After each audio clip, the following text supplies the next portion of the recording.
Bueno, 9:05 estamos con el abogado Andrés Rocha. Él fue asambleísta, también fue gerente de la ATM. A propósito, ya en los próximos días funcionará la aerovía.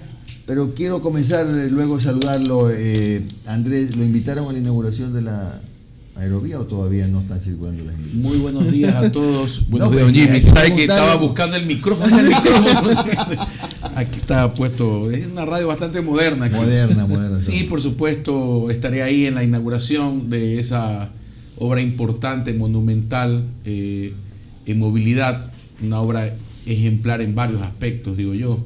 Ejemplar por la continuidad de la administración, ejemplar por el modelo de gestión, una operación que no le cuesta a la ciudad, que está garantizada, un ejemplo de cómo una ciudad puede apalancar un préstamo, de cómo una institución de tránsito puede apalancar la mitad de ese préstamo, cómo esas entidades fueron, se les dio un préstamo blando sin aval de garantía del Estado. O sea, es decir, hay muchas cosas en las cuales la aerovía es un ejemplo de cómo o qué resultado tiene cuando las personas, cuando los ciudadanos eligen bien a sus administradores, cuando se reflejan en obras que están bien hechas y que benefician a la gente. Ahora, el problema que puede tener en los primeros días o en los primeros meses, no sé, es la bioseguridad, ¿no?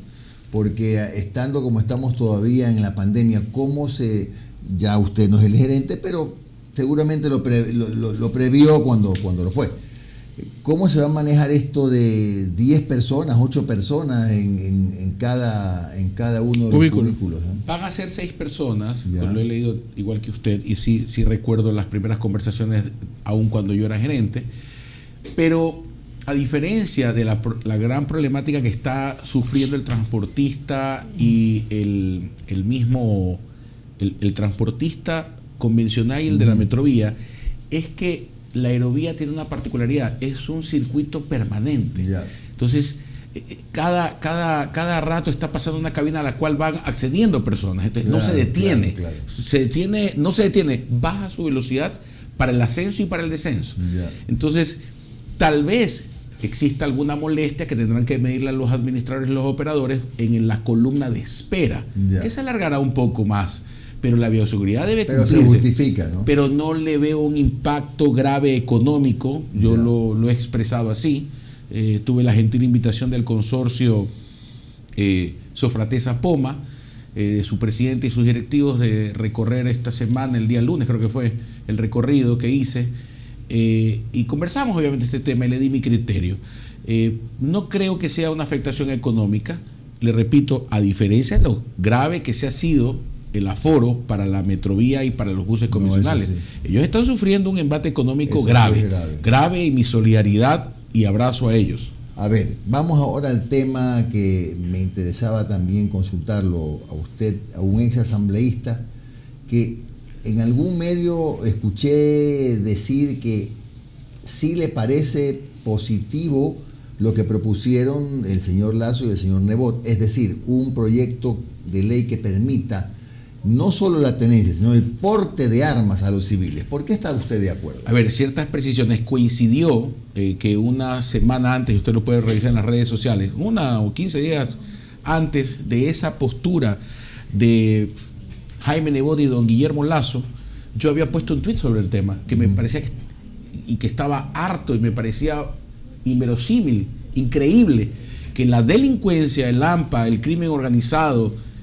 esté armado y que la sociedad de bien esté desarmada. Y eso hizo pues no sé cómo llamarlo en las redes sociales, ustedes son expertos en eso, pero vino una marea de respuestas positivas de un ciudadano. Negativas también. Muy pocas.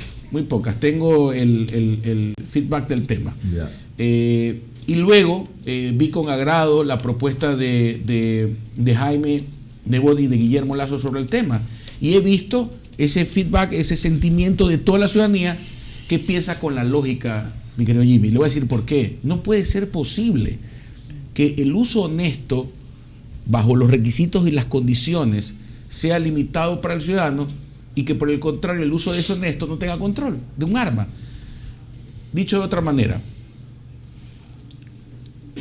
esto es como que el día de mañana, para estos que discuten y debaten el tema, es como el día de mañana entonces porque las hay, muertes violentas en hogares, violencia intrafamiliar, busquemos entonces prohibir la venta de cuchillos y que no haya cuchillos en los hogares. Hasta ese absurdo podemos llegar. Entonces, claro. ¿Qué es lo que hemos dicho y qué es lo que sostengo y qué es lo que sostienen algunos y muchos? La ley del 89 permite portar armas, le da al ciudadano, a ustedes y a todos, el derecho a portar un arma, con condiciones, con requisitos. Yo lo que he dicho es que se mejoren los condicionamientos y los requisitos, porque podría demostrarse que antes de portar o adquirir el permiso ha cumplido horas de entrenamiento. Y aparte de horas de entrenamiento, el acompañamiento del manejo emocional de portar un arma, porque yo creo que conlleva una gran responsabilidad, sin duda. Pero no puede ser que esa ley que le da un derecho al ciudadano sea limitado por un acto administrativo reglamentario, que es un acto normativo de nivel del Ejecutivo, porque fue el presidente Rafael Correa quien lo limitó a través de un acuerdo ministerial, y luego el actual gobierno de don Lenín Moreno también lo ha limitado, liberando al sector camaronero y al sector ganadero, que tampoco ha dado muchos resultados, porque no es que ha liberado de una manera eficiente. Están estancados los pedidos. Están estancados los pedidos. Pero miren, por ejemplo, el sector camaronero. El sector camaronero, ustedes y todos conocemos el torrente que le inyecta a la economía del país de divisas. La gran e inmensa cantidad de puestos de trabajo que genera y cómo moviliza la economía con temas indirectos. Pero resulta que a diario los asaltan en el estuario, con armas de alto calibre. Y ahí viene otra anécdota, ¿no? Prohibimos al ciudadano de bien que pueda aportar con requisitos y condiciones en las armas, y sin embargo, cuando usted va a ver, y ha salido en los medios y seguramente usted lo tiene registrado, y no es de ahora, esto es de cuando usted estaba en TC Televisión, de que los rastrillos de las armas en las fuerzas del orden público se pierden y terminan en manos de delincuentes, ¿o no es así? Sí, pero entonces esto no puede continuar. Andrés, pero un tema. La pregunta es, estando como estamos en una sociedad exacerbada, donde a usted lo detiene un agente de autoridad para citarlo y el chofer se baja, y allá no hablemos del que le tiró la gata, sino que discute, se trenza a puñetes con el agente de autoridad, y resulta que mañana si tiene un arma ya las cosas se arreglan a balazos. Esa es la preocupación, ¿no? Mire, la preocupación es al revés, don Jimmy, porque lo correcto es, y está pasando en otros países, es que el orden público no puede caer, la autoridad no puede decaer. El problema está en que a la misma fuerza del orden público, auxiliares como los agentes de tránsito, hoy no pueden portar armas.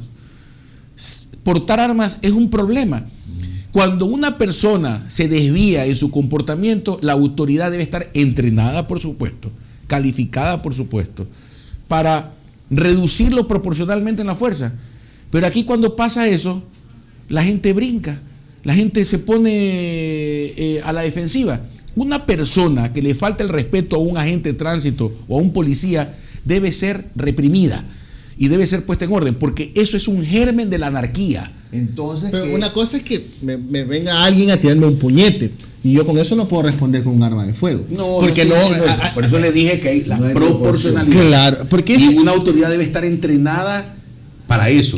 Para eso hay armas no letales. Claro, también el simple hecho de una persona venga a violentar una autoridad amerita reducirlo en esa fuerza ilegítima a través de un arma no letal. Ahora, por ejemplo, yo me acuerdo cuando le tiraron la gata al vigilante, por ejemplo, ¿cómo hubiera sido algo proporcional ahí? Bueno, conmigo la gata yo se la devolvía con ley o sin ley, pues, ¿no? Pero bueno, eso Oiga, pero ¿no será entonces mejor que se permita a los agentes de autoridad tener armas, pero no a los ciudadanos? No, el ciudadano tiene derecho a portar un arma mientras cumpla requisitos. Discúlpeme, Jimmy, no quiero con esto que se tome como una falta de respeto, una ofensa, pero es absurdo mantener lo contrario, porque hoy en día los que cargan las armas en libre albedrío y sin control son los delincuentes que matan a la gente. Pero no es que ellos carguen autorizados, eso es ilegal. Entonces, por lo eso mismo, es ilegal. Lo contrario, estoy diciendo, con autorización, dejen a la ciudadanía que se defienda. ¿Sabe cuál es el otro problema, Andrés? Tampoco estoy en el plan de oponerme a todo lo que usted dice, pero yo también el tengo... tráfico de armas es el principal problema, pero ya le he dicho que el rastrillo se llevan los armas, y de alto calibre, déjeme decirle. Cierto. Pero mire, el problema está en que conseguir las cosas en el Ecuador es fácil. Usted sabe que ahora, discúlpeme, pero es así. Hasta los certificados del COVID-19 se los obtiene por la zurda. A $10. Entonces mañana, ese es el problema, mañana cualquier hijo de vecino, cualquier ciudadano consigue pues el certificado para portar armas, que pasó todos los exámenes y no pasó ninguno. Pagando. Mire, ¿sabe qué es lo que ¿Cómo pasa? solucionamos esa parte? Se soluciona con tecnología. ¿Qué hicimos en la ATM? Antes se escuchaba o no se escuchaba que había un toma y daca y por debajo de la mesa se daban los permisos de operaciones de los transportistas y lo de las cámaras. Pero más allá de eso, ¿qué es lo que hicimos con el sistema informático de obtención de trámites y de permisos de operación de transportistas públicos, sea taxis o de buses? Todo se hacía en línea, con una clave, todo se escaneaba, no hay contacto del usuario con el que otorgaba el permiso del certificado. Esto era transparente, con tecnología. Hoy en día, con tecnología y con trazabilidad, todo es verificable por la ciudadanía. Todo el mundo podría verificar el trámite que está haciendo con ciertos controles que hacen en su momento don Jimmy Jairal o que hace Andrés Rocho, cualquiera. Ya, ¿Okay? Pero el momento que todo esté en línea y que los trámites sean sencillos de hacerlos y nos quitemos de la cabeza esa cultura del sellito y de que hay que ir a la institución, no, usted va a ver cómo se comienza a achicar el Estado con la ayuda de la tecnología.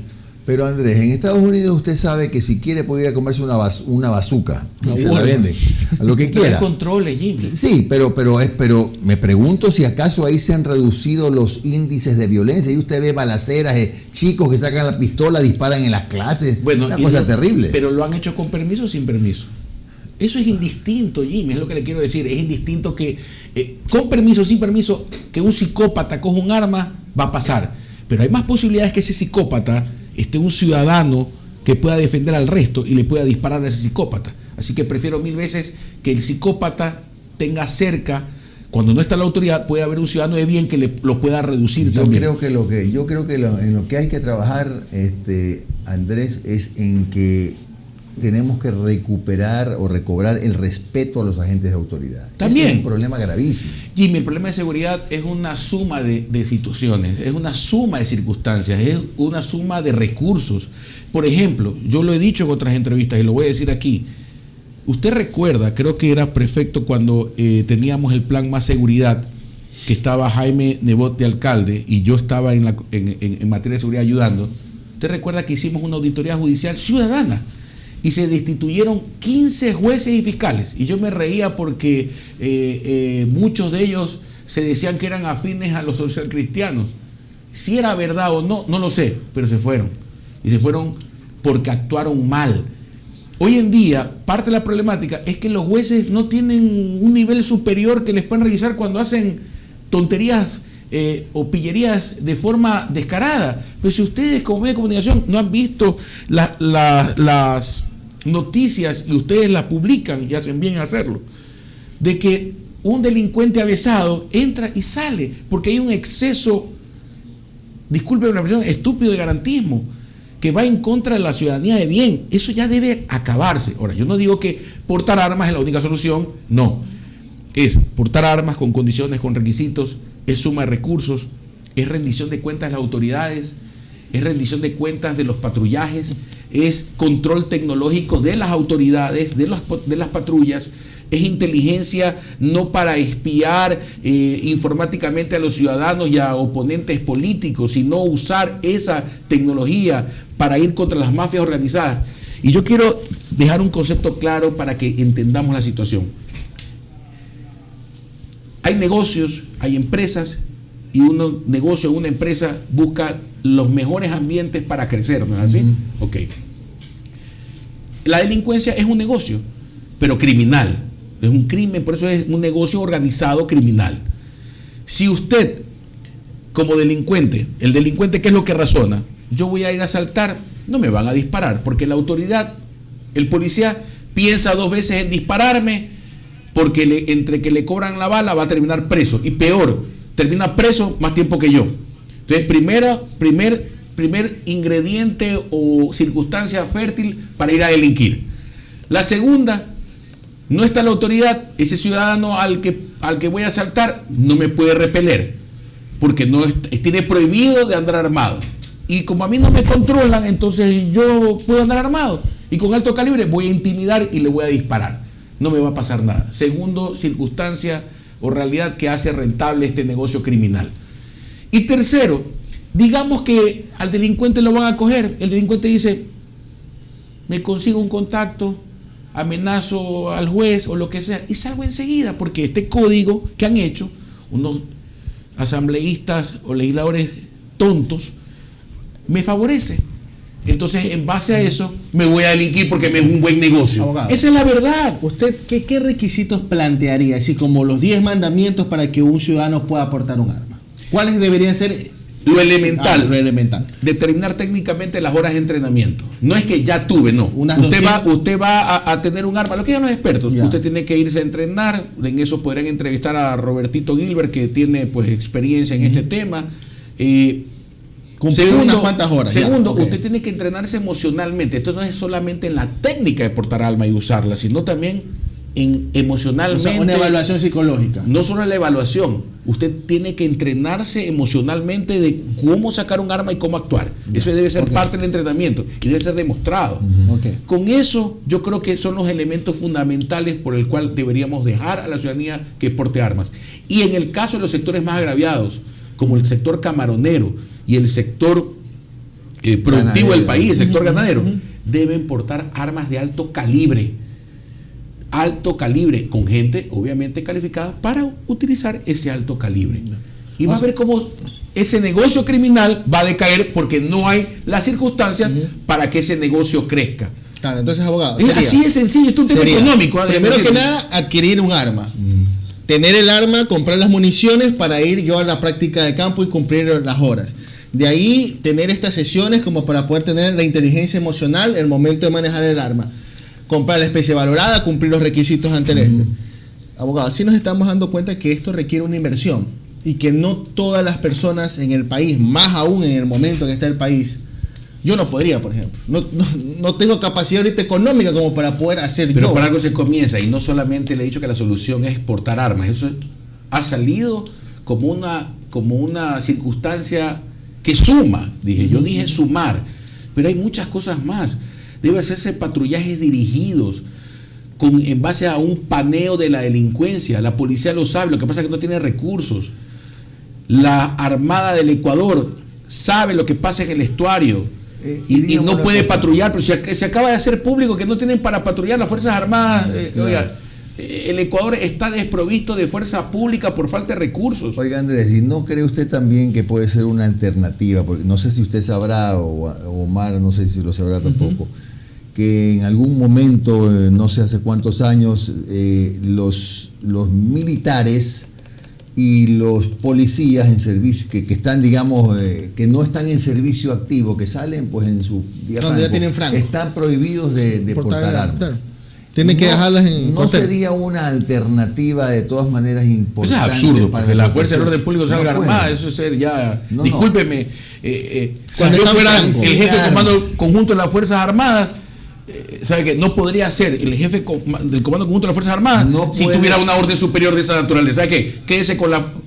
Pero voy a hacer público que usted me está ordenando a mí que la fuerza pública salga sin armas. Bueno, para su información, si por ejemplo el comandante general de la Armada como ir a la guerra sin balas, está franco sábado y domingo, supongamos, o miércoles o jueves, él no puede estar armado. Usted va a Estados Unidos. Y digo yo que eso puede servir porque mañana alguien que sabe usar un arma, como un oficial del ejército, por ejemplo, aunque esté de civil y franco, puede ayudar a repeler un asalto. Yo tengo un buen amigo, pero aquí no se puede. Sí, yo tengo un buen amigo en los Estados Unidos que es policía. Tiene muchos años como policía. Y yo le decía, ¿cómo es que tú te traes la patrulla a la casa? Porque yo siempre soy un policía. Más allá de ser lo que sea, yo no soy empresario, yo soy un ciudadano, sí, pero yo nunca dejaré de ser policía. Y ese es el concepto que nosotros estamos mentalizados a proteger a nuestra nación y proteger a nuestros ciudadanos. Entonces yo soy policía las 24 horas. Y si yo tengo una emergencia, tengo que salir inmediatamente a actuar. y me enseñó el maletero del carro. No solamente que yo tengo mi dotación permanentemente, me abrió el maletero del patrullero y tenía una metralleta, un arma de altísimo calibre. Me dice, yo tengo como segunda opción, soy auxiliar en un momento de emergencia, yo tengo esta dotación permanentemente para repeler un grave peligro. Entonces usted ve una nación que actúa con lógica. Sí, tiene recursos, no digo que no, pero hay que comenzar como esas ideas que suman, como la que dijo Jimmy. ¿Cómo es esto que el policía no tiene su arma, su dotación? Y cuando lo vayan a matar por venganza. Usted sabe que hay un policía amigo mío, ese sí de aquí, que en un momento estábamos conversando, visitando unas personas en común en la Trinitaria, un buen amigo de la Trinitaria. Nada político, por supuesto, era un tema de amistad con alguien. Y conversando, él estaba de civil, y yo le decía, justo estás patrullando este sector, sí, ¿y cómo haces? Llegar a acuerdos con la delincuencia. Hasta cierto momento, dice, si haces esto, yo tengo que actuar, yo pido refuerzos. Y llegar a acuerdos, porque, abogado, si yo le disparo a un delincuente aquí, tengo dos problemas, me voy preso y matan a mi familia. No, sí, señores, hay la pandemia del COVID, de la que saldremos en algún momento con la vacuna, y con cuidado, pero la pandemia de la delincuencia va a seguir matando gente y va a hacer mucho daño a muchas familias si no se hace nada. Y es hora de que sumen acciones, ya es hora de desterrar ciertas ideas que no han contribuido a nada. Y los jueces deben un poco actuar más con el corazón y con el cerebro y no con el bolsillo. Claro, bueno, usted, en todo caso, usted precisó que es una parte de la solución, según su criterio, pero también acá el problema, usted sabe que tiene otras aristas, ¿no? Acá la gente está sin empleo, acá se han reducido los sueldos. Una cosa es el criminal